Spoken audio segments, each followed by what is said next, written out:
Good morning po sa ating lahat. Araw po ng Miyerkules at tayo'y maglalagay lang nito. Ito, yung pinaka supporter niya.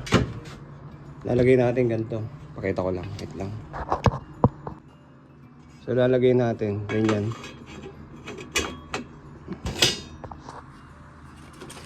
Papasok natin dito. So yun, doorknob. Yan, bali mangyayari. Nasisira yung pintura. Basta papasok natin to. At kasi nasira yung ganito eh. Yung kahoy. So, ito matibay to. Hindi to basta masisira.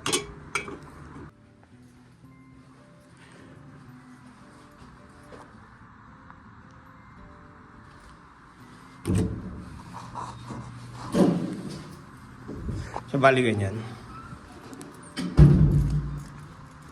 Maglalagay lang tayo ng asin ngayon. Kasi, 3 araw na rin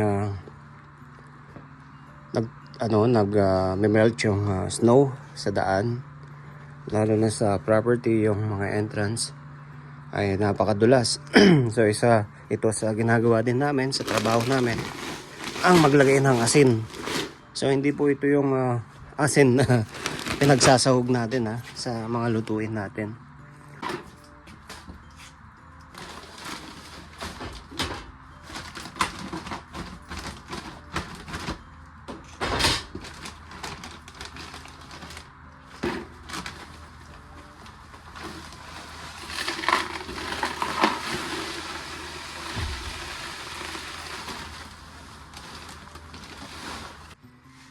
Ayan po yung yan, nilalagay namin. Tapos na dahil dun sa back door. Sa front door naman kasi medyo malaki yung walkway nila dito. Ayan, may mga dyaryo kami dito every morning nilalagyan. Tapos yung intercom, gusto mo na papasok. So dito po tayo magsasabog. Ayan. Ayan, so ikinahalat natin. Ayan yung mga nakikita nyo. Ayan. So yun yan. Para kasi pag ito nag-yelo ulit. Madulas. Meron nga pala tayong nakitang cellphone habang tayo'y nag-iikot ng building kanina. Eto.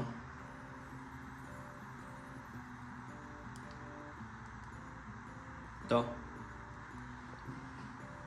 Yan, Samsung. Hindi ko alam kung anong model. So, sinusoli natin to kasi nakakaawa yung may-ari. Kasi mahal ng mga gadget dito eh. Dito sa lugar namin. Dito. Hindi lang sa lugar namin, dito sa Canada. So, baka may mga importanteng pa siya, mga number o kaya mga file na nakasave dito sa cellphone na to. So nakakaawa naman, no?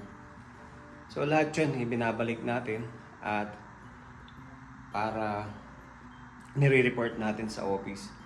So para una niya kasing gagawin, so magre-report yan sa office kung may mga nakita ba yung mga empleyado sa building.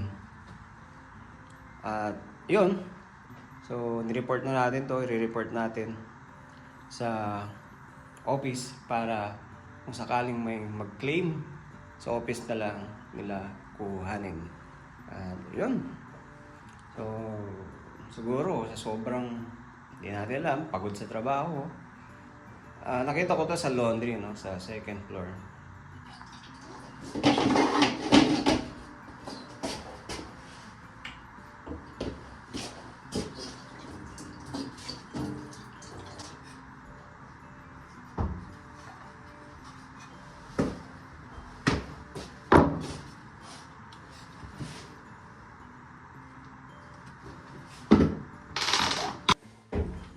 Ito tinatanggal natin, no? Yung mga Yan sa exhaust. Yan o, grabe yung dumi, di ba? So, lilinisin natin yan. Pero, yung hanggang abot lang natin. Tapos yan, tinatanggal yan, pinapalitan ng bagong silicone. Yan, ang maintenance. Yan.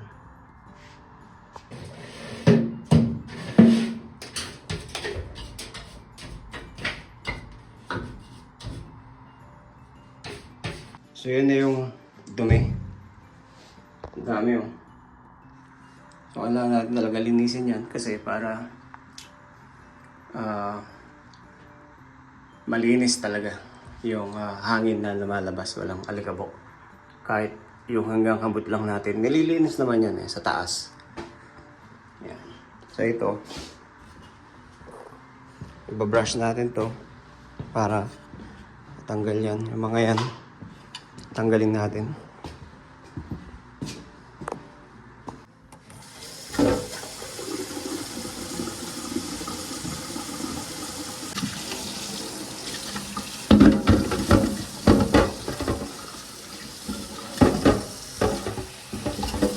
Malinis na.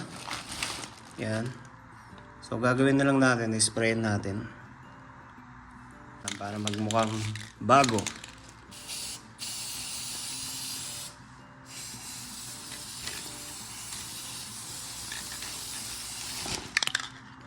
Yan, okay na. So, labas naman tayo ngayon. Papakita ko lang kung ano nangyayari sa daan kapag nagtutunaw. Napakaputik. Yan. So, 3 araw na nagtutunaw. Tapos, pag magbe-brake tayo, malapit na yung brake natin, kailangan 10 minutes pa lang. Kaya maganda dapat yung sasakyan mo may pub ganito. Yung walang susi. Pipindutin mo lang o kaya sa cellphone mo. Yan. Kasi gawa nga ng malamig. So papainitin mo pa ng at least 10 minutes. Yan. So kahit malayo tayo, nag-start na siya, nagpapainit na siya. No? So ito, medyo may kamahalan nga lang din, mga ganito. At maganda naman. Para naman sa'yo. Hindi ka na bababa tapos painit, tapos akyat ka naman, tapos baba. So kahit dito ka, kahit malayo ka sa sasakyan mo, pwede mo siyang start at painitin. So dahil tayo magbe-brake na, wala na yata akong oven cleaner.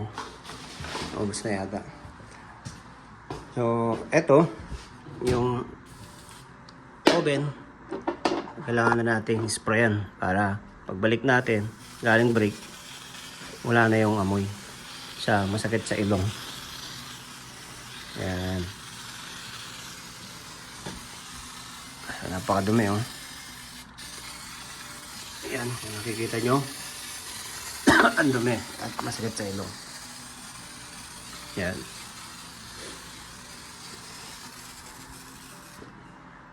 So, magbe-brake muna tayo, no? Ginagawa yung isang elevator. Kaya pala nakaharang yung ano. So, yun yung gumagawa. Elevator. So, yun yung putik ko, no? Yung temperature natin, pumalo ng kanina plus 11. Ngayon, 9 na.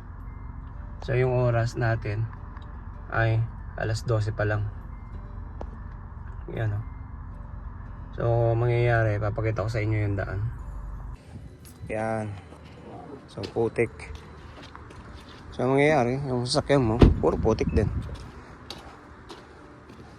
So huwag ka muna magka-car-wash kasi pagka-car-wash mo, paglabas mo, putik na kaagad. So dito tayo sa school, no? Pick upin na lang natin yung ayun, no? Tubig, oh. Tapos na tayo mag-break. Dito na tayo ulit sa loob ng apartment. So So ito, tuyo na. So maganda na. At ilalagay na natin, malinis na rin yung kanina, yung butas. Yan. Okay na rin yun. Lalagay na lang natin. So yun yung dumi niya pala. Napakadumi. Diba? Tapos dito nga pala, no, pagka nalutunaw na ganito, at lalo na pag nag-uulan, yung walang snow, nagbabaha din dito. Ibig sabihin, hindi naman katulad yung baha sa atin. Yung mga daan lang naman. So yung mga may area lang na mababa kasi yung lupa. So ayun, baha din. Pero malimit lang naman yun, madalang lang. Kasi minsan lang ang ulan dito eh. So bago natin pinturahan, kasi inuuna ko muna yung pintura eh. Pero pagka nainip ako, pinagsasabay ko na lang. Kasi nakakasawa din yung linis maghapon at yung pintura maghapon. So titignan muna natin yung may mga butas. Yung unit na to. Bali wala naman. So yung mga ganyan, okay lang yan.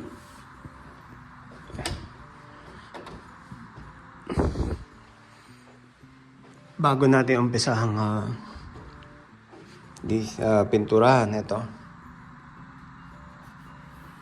lagyan natin ng mud or ano muna natin, lagyan natin yung pang drywall, yung silicone. Di ba ano ang tawag dun eh.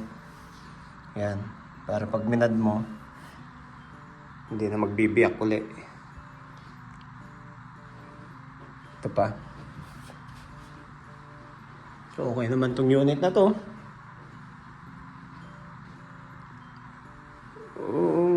Okay. So madali lang to.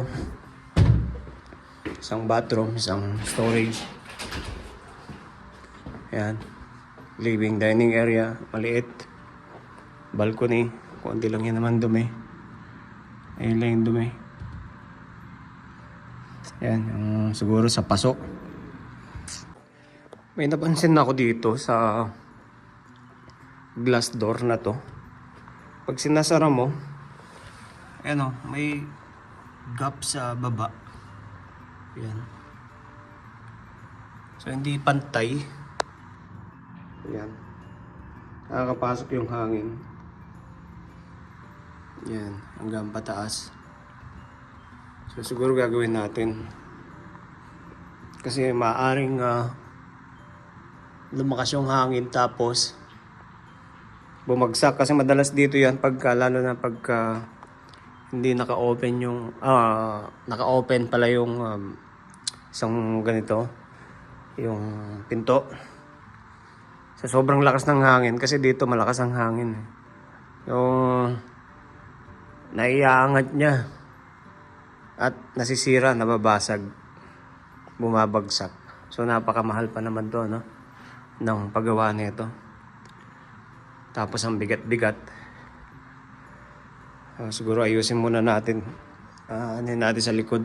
Tingnan natin. Kung hindi naka-align, no, inano na natin. Ganun pa rin, may siwang pa rin. Tinry kong tanggalin yung mga dumi sa ilalim niya. Yung ganito. Ganun pa rin. Hindi pa rin pantay. At pag ginaangat ko, natatanggal. So, siguro sabihin na lang natin sa maintenance to. At kung anong gagawin niya. Yan, no, pag di natin kayang gawin, kasi itong mga pang maintenance mga minor lang pwede nating gawin para tulong na rin sa kanila. Pag di natin kaya, so ang ginagawa natin, sinasabi na lang natin sa kanila. Kasi baka gawin natin pumalpak or yung oras natin maubos. At yun, no. So i-report na lang natin to. So kung may talent ka dito na marunong kang manggupit, ako, napakagandang skill nun. Kasi medyo kikita ka doon ng maayos-ayos. Kasi sa isang bata, nung nagpapagupit kami sa dito lang, sa shop, Pilipino rin, ang bata ay $25 sa isang gupit lang, para lang sa barbers, no, nagupit. So, buriin mo yun, $25, i-convert mo sa peso yun. So, ang laki. Makailang customer ka lang, di ba? Yan. Kaya mas maraming alam, mas maraming talent, or marami kang pwedeng gawin, mas chance kang madaming trabaho para sa iyo dito. So hanggang dito na lang po yung video natin, no? Maraming salamat po. Mabuhay po kayo. Peace!